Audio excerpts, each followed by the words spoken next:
700 million years after the Big Bang, when the cosmos was still rubbing sleep from its eyes, something impossible blinked back at us. Not a grand spiral galaxy, not a sprawling city of stars, just a tiny red fleck caught in the deep time glass of the James Webb Space Telescope. It masqueraded as a nothing special smudge. Then we looked closer, and the smudge looked back like a predator that doesn't need camouflage. What we found wasn't a galaxy at all. It was gravity itself, condensed into a monster tens of millions of times heavier than our Sun, with no proper galaxy wrapped around it. A black hole that seemed to have skipped the line of cosmic evolution and taken a seat at the head of the table. At first, astronomers did what astronomers must. They tried to be unimpressed. At these distances, everything hides behind a red-shifted veil. But when spectra came in, the lines didn't whisper. They screamed. Hydrogen features were broadened and dragged apart by gas, moving at thousands of kilometers per second, racing so fast that anything not held in a gravitational chokehold would fly apart. That's the giveaway. Gentle star fields can't keep material leashed at those speeds. Only a compact, concentrated gravity well can. Map how velocity changes with radius, the rotation curve, and the math points to a single overwhelming conclusion: a central mass packing tens of millions of suns into a volume smaller than our solar system. It shouldn't have been there, not then, not like that. Here's why that matters. The universe at that moment was only about 5% of its current age, still bright with the afterglow of its first serious construction projects. Standard cosmic bookkeeping says you start small, birth a massive star, let it die into a black hole of a few dozen solar masses, feed it with gas, merge it with neighbors, and repeat patiently for billions of years. Growth has a speed limit. If a black hole feeds too greedily, the radiation it throws off blasts away its meal. That ceiling, the Eddington limit, keeps accretion honest. You can cheat it a little, but you can't ignore it forever. Which is why a heavyweight clocked at approximately 50 million solar masses before the first billion years is a problem. It's like meeting an adult oak tree in a nursery where the soil is still being poured. So where did all that mass come from so quickly? Two bold answers stare each other down across the data.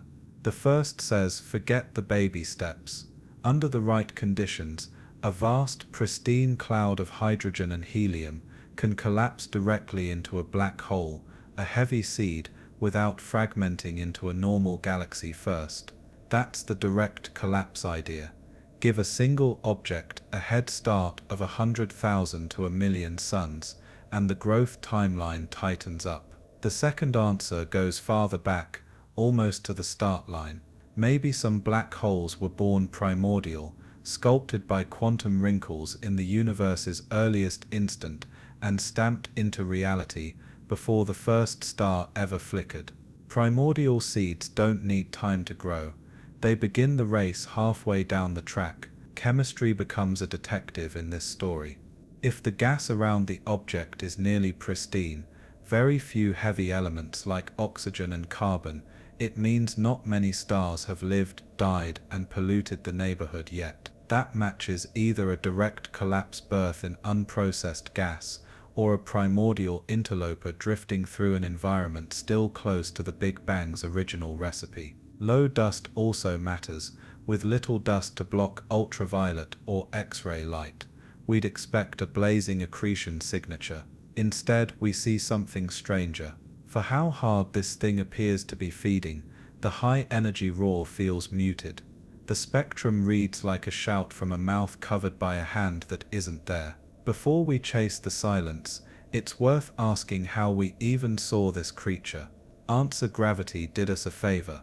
Between us and the ancient red fleck lies a massive cluster of galaxies, a city of matter so heavy it bends space-time into a magnifying glass. Gravitational lensing brightens the background object and sometimes splits it into multiple images, each carrying a slightly different view and timing.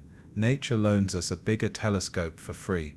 That boost turns barely their photons into measurable lines and velocities. The rotation curve sharpens, exotic alternatives crumble. A freakishly dense star cluster. Unlikely, its velocities don't match the profile, and the central pull looks like a point mass, not a swarm. The simplest explanation is the scariest. A supermassive black hole standing alone like a lighthouse on an empty coast. Now about that silence. Active black holes, especially the greedy ones, are usually loud in ultraviolet and X-rays. Matter spirals in, heats to ridiculous temperatures and lights up the spectrum. But this ancient object and many of its little red dot cousins look underluminous in the very bands that should blow our detectors out. That's not just quirky, it breaks habits we've trusted for decades. So we test ideas. Could hidden dust be gulping down high-energy light? The chemistry says there isn't enough. Could the feeding geometry be different? Cooler, more ordered flows that don't flash in UV/X-ray the way modern accretion does? Maybe. But we'd still expect more than we see.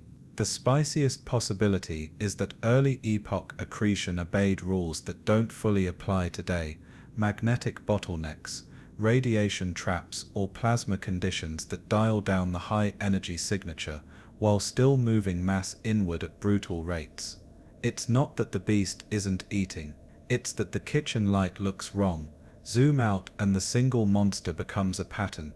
JWST keeps finding these compact red high-velocity sources, hundreds of them popping up earlier and more often than models predicted. Some sit inside small galaxies with weird mass ratios, others look practically naked.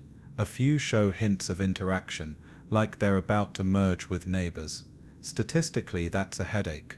It suggests multiple formation channels ran in parallel, a few direct collapses in pristine pockets, some lightning-fast growth spurts helped by mergers, and maybe, just maybe, a primordial population seeded by the universe itself. If black holes came first in some places, galaxies become the latecomers. That flips the old story. Instead of galaxies slowly building central black holes act like anchors that gather dark matter and gas, regulate the local temperature with their radiation, and set the rhythm for star formation around them. That would help explain why the early universe looks more structured than it has any right to be. Gravity had anchors. Matter had places to go. Mergers turn up the volume on this picture. In a crowded early cosmos, massive objects don't live alone for long. Two black holes spiral inward, fling energy into space as gravitational waves, and become one heavier, hungrier horizon. Toss in a third and orbits get chaotic. Someone slingshots away, or the timing clicks just right and you get a collision that rings space-time like a bell for hours. We can't hear those deep notes from the ground. The waves are too slow, but soon a space-based observatory will. When LISA opens its ears, it won't just confirm that giant mergers happened early, it will measure how often, how massive, and how fast. Each detection will be a fossil record written in gravity. Everything this means for cosmology is deliciously uncomfortable. If heavy structures formed earlier than we thought, expansion history needs a second look.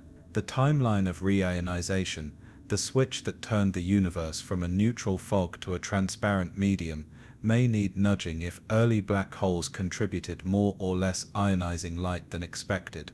Dark matter might be less aloof than we assumed, or part of it could be made of black holes themselves across a range of masses. None of this is settled. All of it is the point. Science sharpens on puzzles that refuse to go away. Here's the part that sneaks past the math. We are descendants of a universe that learned to calm down. The monsters of the first billion years didn't stop the future in a strange way, they made it. Their gravity organized chaos. Their feedback throttled star formation so that galaxies didn't burn through their fuel in a single cosmic tantrum. Somewhere down that line, in the quiet arm of a tame spiral, a middling star lit a handful of rocks. On one of those rocks, life learned to ask questions of old light. But this old light is asking questions back. Why do so many early black holes look underbright in UV and X-ray? Why do their mass ratios make their host environments look ghost thin? How often did the universe choose heavy seeds over light ones? And if some of these objects truly arrived primordial, born before the first star, what does that say about the texture of space-time at creation, when quantum ripples set the stage for everything? We end this chapter where we began, with a red dot that wasn't a galaxy, behaving in ways that shouldn't be possible so soon after time began keeping score. It sits there magnified by a cosmic lens, turning gas into gravity, and rewriting our timelines line by line. The safe story said galaxies built black holes, slowly, politely. The data doesn't care. The data says some black holes showed up first and told matter where to stand. But that wasn't the whole story. Think of cosmic chemistry as archaeology by starlight. Every element heavier than hydrogen and helium is a fossil of some earlier generation of stars. Oxygen, carbon, iron, these are fingerprints of stellar lives lived and lost. Around QSO1, those fingerprints are barely there. Oxygen is less than 1% of what we find around our sun.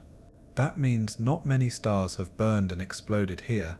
The gas looks almost as pristine as it did minutes after the Big Bang. It's like opening a tomb and finding it untouched. Not a single footprint, but a monster already inside. That's where the metallicity puzzle kicks in.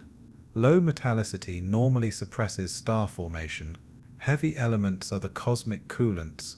Without them, gas clouds can't radiate away heat efficiently, and they resist collapse into stars. If stars don't form, then where does the black hole get its meals? Yet QSO1 isn't starving.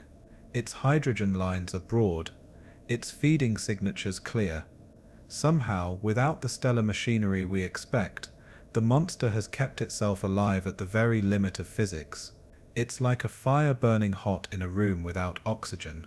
The pristine chemistry fits one hypothesis: direct collapse. In a metal-poor cloud, fragmentation stalls, letting gravity pull everything into one dense core. Collapse it all at once, and you skip the messy business of star birth. What you get instead is a seed black hole already thousands, maybe millions of solar masses. Heavy seeds have a head start. In just a few 100 million years, they can gorge to tens of millions of solar masses. But direct collapse has problems. The physics says such clouds should glow fiercely in ultraviolet during collapse, lighting up like a cosmic flare. Yet we don't see that flare. If it happened, the signature should linger. The silence remains. Primordial black holes tell a different story. Forget clouds, forget stars, just rewind to the universe's first seconds. In that primordial soup, density ripples could collapse directly into black holes of any mass. A ripple big enough, at the right instant, could leave behind a monster that was already ancient before galaxies began. A primordial origin explains why the gas is untouched, and why the mass ratio looks insane. The black hole came first, and everything else is an afterthought. The trouble? Models suggest primordial black holes this massive should be rare, almost vanishingly so. Yet JWST keeps finding little red dots. Rare doesn't look so rare anymore. Statistically, that's where things break. JWST's census of faint red-shifted objects reveals hundreds of similar enigmas, compact, luminous, heavy for their age. They appear 10 to 100 times more frequently than our models predict. This isn't a one-off accident, it's a population. Some are naked, like QSO1, surrounded by almost nothing. Others carry faint galaxies, but with ratios so bizarre, they make no sense under normal evolution. The diversity suggests multiple birth channels. Some monsters grew in pristine pockets. Others were stitched together from early mergers, and maybe some really are primordial fossils from the Big Bang itself. The universe didn't pick one route. It threw dice in every direction. But here's the kicker. If black holes came first, galaxies followed them. That reverses the family tree. Instead of galaxies raising black holes at their centers, black holes were the anchor stones around which galaxies were built. Their gravity pulled dark matter and gas together. Their radiation throttled star birth, regulating growth. Instead of passengers, they were drivers. Instead of side effects, they were causes. If true, that reorders our entire picture of structure formation. It means the seeds of galaxies were monsters, not stars. The radiation puzzle deepens that picture. Where we expect brilliant ultraviolet and X-ray storms, we see whispers or silence. Multiple independent observations confirm this. Some little red dots glow in X-rays faintly, others are practically dark. There's no dust to block it, no dense clouds to absorb it. Something about early feeding may have operated under different laws. Maybe the accretion flows were cooler and less chaotic. Maybe magnetic fields reshaped the feeding disk. Or maybe the physics of matter at cosmic dawn simply doesn't behave the way it does now. If so, then the black holes of the early universe aren't just old, they're alien. Rationization complicates the story. Between 400 million and 1 billion years after the Big Bang, the universe flipped from opaque to transparent. Neutral hydrogen gave way to an ionized cosmos, letting light roam free. To make that transition, the universe needed ionizing photons, UV light from stars, galaxies and black holes. A single 50 million solar mass black hole blazing at near Eddington could ionize a bubble millions of light years wide. Multiply that by hundreds of similar objects, and you've got a serious force shaping rationization. But again, the expected ultraviolet output is missing. If these monsters were engines of cosmic dawn, they weren't running on the fuel we understand. The rationization map may need rewriting. Cosmic archaeology digs deeper through isotope ratios and element fingerprints. No strong carbon signals. Nitrogen levels barely detectable. Iron the scar of supernovae, almost absent. Each absence is an answer. Either population 3 stars, the first giant stars, were rarer than we thought, or their signatures were swept away before they could seed their surroundings. The chemistry of QS01's environment is like a crime scene cleaned too well, except the body is still lying there, a black hole that shouldn't exist. When astronomers first looked past QS01, they didn't just see one monster, they stumbled on something stranger. A gravitational dance of 3 black holes caught together in the same cosmic lens. Triple systems like this don't just bend space-time, they break predictions. 2 black holes can spiral in predictably. Add a third, and the math turns chaotic. One object can slingshot away at near light speeds, while the other 2 crash together in a collision that releases more energy than billions of supernovae combined. Computer simulations show these triple interactions were far more likely in the early universe, when matter was packed denser and galaxies collided more frequently. If single black holes seemed impossible at 700 million years, imagine 3 monsters in the same neighborhood. This isn't a fluke. It's a clue. Mergers may have been the accelerators that pushed early black holes into supermassive territory much faster than steady feeding ever could. And these mergers leave a trail, not of light, but of ripples in the fabric of space-time itself. Gravitational waves. LIGO and Virgo, our current detectors, already hear the faint chirps of stellar mass black holes merging, objects 20-30, maybe 100 times the mass of our Sun. But the deep bass notes of million solar mass giants are beyond their ears. That's where LISA comes in. The Laser Interferometer Space Antenna, launching in the 2030s, will float 3 spacecraft in a triangle millions of kilometers apart, tuned perfectly to catch the slow rolling waves of supermassive mergers. These signals won't last seconds, they'll hum for days, even weeks, as 2 monsters circle, tighten and finally collide. If black holes like QSO-1 grew through frequent early mergers, LISA will hear their echoes across cosmic time. Each signal will be a time capsule: how heavy the black holes were, how fast they grew, how common these collisions truly were. That's the test. If LISA detects dozens of such events each year, the merger-driven growth model wins ground. If not, the primordial or direct collapse models get stronger. Either way, the early universe's soundtrack will tell us who the real builders were: quiet feeding, violent crashes, or creation itself. But the implications don't stop at astrophysics, they bleed into cosmology. Massive black holes forming too early destabilize the very timeline of the universe. According to the tele-CDM model, the backbone of modern cosmology, structure grows hierarchically: small halos first, then mergers, then galaxies, then black holes. But QSO-1 flips that order. Structure appears to have matured faster than the model allows. If the most extreme objects existed before the rest of the scaffolding, then maybe the scaffolding itself behaved differently. This ties directly into the Hubble tension, the crisis of cosmology. Local measurements of the universe's expansion say it's growing faster than predictions based on the cosmic microwave background. The difference is small in percentage terms, but it's enormous in meaning. Something is missing. And here, staring us in the face, are monsters that imply accelerated early structure growth. If black holes formed sooner and heavier than expected, maybe the universe itself expanded differently in its first billion years: faster, rougher, more chaotic. These anomalies could be part of the missing puzzle. Dark matter too comes under fire. In standard physics, dark matter builds invisible halos, and galaxies form inside them. But what if dark matter behaved differently during cosmic dawn?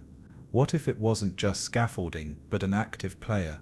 Some theories suggest self-interacting dark matter could collapse more efficiently, even forming black holes directly. Others go further, proposing that dark matter itself is black holes, primordial ones scattered through space since the first second of creation. If that's true, QSO-1 and its cousins aren't just anomalies, they're the tip of the dark matter iceberg. This possibility terrifies and thrills astronomers alike. Imagine if every mystery we attribute to unseen particles was instead a network of ancient black holes, invisible but gravitationally present, woven into the very fabric of the cosmos. If true, the monsters of the early universe aren't accidents, they're the foundation of everything. And then there's the possibility even wilder: maybe the physics of time itself wasn't the same. The universe was denser then, curved more sharply, filled with energy fields we no longer see. In such conditions, processes that would take billions of years today could have happened much faster back then. To us they look impossible. To the young universe, they were inevitable. If that's true, these black holes aren't violations. They're reminders that time flows differently under pressure, and the early cosmos lived by rules we don't yet grasp. When you stack these mysteries together, the pristine gas, the missing radiation, the impossible timelines, the overabundance of little red dots, you don't get a tidy problem, you get a crisis big enough to rewrite textbooks, to demand new physics, to make cosmologists admit that the neat models of the last half-century are provisional at best. That's what makes QSO-1 and its kin so powerful. They're not just data points, they're cracks in the wall of reality, and through those cracks we glimpse a universe stranger than we dared believe. The monsters of cosmic dawn weren't just silent watchers. They may have been architects of transparency itself. For the universe's first 400 million years, space was drowned in fog, neutral hydrogen atoms that absorbed every photon of light. Astronomers call this the Dark Ages. Then, slowly, the fog lifted. Hydrogen lost its electrons, space turned transparent, and light could roam free.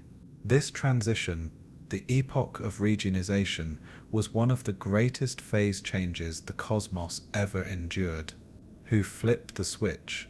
Standard models say the first galaxies and stars did it, their ultraviolet radiation carving ionized bubbles that spread, merged, and cleared the fog. But there's a problem. Galaxies alone don't seem to make enough ionizing photons, especially that early. The math falls short. That's where black holes enter the frame. A single 50 million solar mass black hole, feeding at its limit, shines as brightly as billions of suns. Its radiation could ionize a bubble stretching across millions of light years. Multiply that by the hundreds of little red dots JWST is uncovering, and suddenly you've got a cosmic army of monsters punching holes in the fog. If that's true, the naked black holes weren't just anomalies, they were the catalysts that ended the darkness and made a transparent universe possible. The same darkness that once hid them might have been erased by their hunger. But here's the twist. We don't see the ultraviolet blaze we expect from them. They look too quiet. Maybe their radiation escaped in ways we can't yet trace. Maybe the physics of early accretion works differently, hiding their output in bands we're not looking at. Or maybe we're staring at a puzzle that will demand not just new data, but new laws. Reionization isn't just a fog-lifting event anymore. It's a battleground for the question of how reality works. To crack that, astronomers turn to stellar archaeology. The gas around QSO-1 is a time capsule. Its chemical composition says who lived, who died, and who never showed up. Heavy elements like carbon, nitrogen, and iron are the smoking guns of earlier star generations. Their absence here is loud. It says no supernova yet, no recycling of stardust, no long history of stellar births and deaths. The neighborhood of QSO-1 is almost primordial, unchanged since the Big Bang. Where are the fingerprints of population 3 stars, the first giants born without metals, burning furiously before collapsing in titanic explosions? The theory says they should leave distinctive chemical scars, excess oxygen, unusual ratios of magnesium and silicon, unique blends of isotopes. But QSO-1's gas doesn't show them. Either these stars were rare, or their signals were scrubbed away by forces we don't yet understand. It's as if we found an ancient city with skyscrapers already built, but no ruins, no bricks, no record of the builders. And yet those missing fingerprints might explain why black holes like QSO-1 grew so strange. Without heavy elements to cool gas, galaxies struggled to form. Without galaxies, stars lagged. And in the void left behind, black holes thrived unchecked, feeding on pristine gas and sculpting space itself. In a sense, these monsters were the first rulers, shaping cosmic society before stars even had a chance to rise. Step back, and the implications cut deep. If black holes formed before galaxies, then the story of the cosmos isn't one of gradual assembly, but of chaos inverted. The most extreme objects came first, and everything else had to adapt. That flips not just astronomy textbooks but philosophy itself. The universe began with monsters. And here's where it hits home. Every star, every planet, every atom in your body owes its existence to galaxies that formed billions of years later. But those galaxies, in turn, may have owed their shape and rhythm to black holes that appeared impossibly early. Without those monsters anchoring space, regulating star birth, maybe no galaxies like the Milky Way would exist. And without galaxies, no stable stars. Without stars, no planets. Without planets, no us. So when you look at QSO-1, you're not just looking at a cosmic aberration, you're looking at an ancestor, an impossibility that somehow made possibility itself. The universe wrote its laws with these monsters in mind, and we are the footnotes. The James Webb Space Telescope was supposed to give us sharper answers. Instead, it gave us sharper questions. The little red dots aren't curiosities, they're cracks in the foundation. Each one whispers the same message: you don't understand me yet. And maybe that's the point. Maybe the cosmos is reminding us that certainty is temporary, that discovery means risking the comfort of answers. So here's the thought I'll leave you with.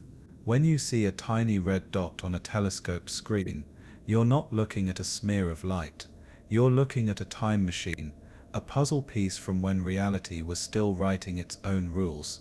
You're looking at monsters that shouldn't exist, but do, and maybe, just maybe, they're telling us that impossibility is just another name for the next discovery. If you've stayed with me through this journey, you know the universe is stranger, darker and more beautiful than any story we've told so far. Hit subscribe, because the next revelation might already be shining at us from 13 billion years away, waiting for us to admit we don't know enough yet. And if you're ready to live in a universe where impossibility is only a challenge, not a verdict, welcome to the frontier.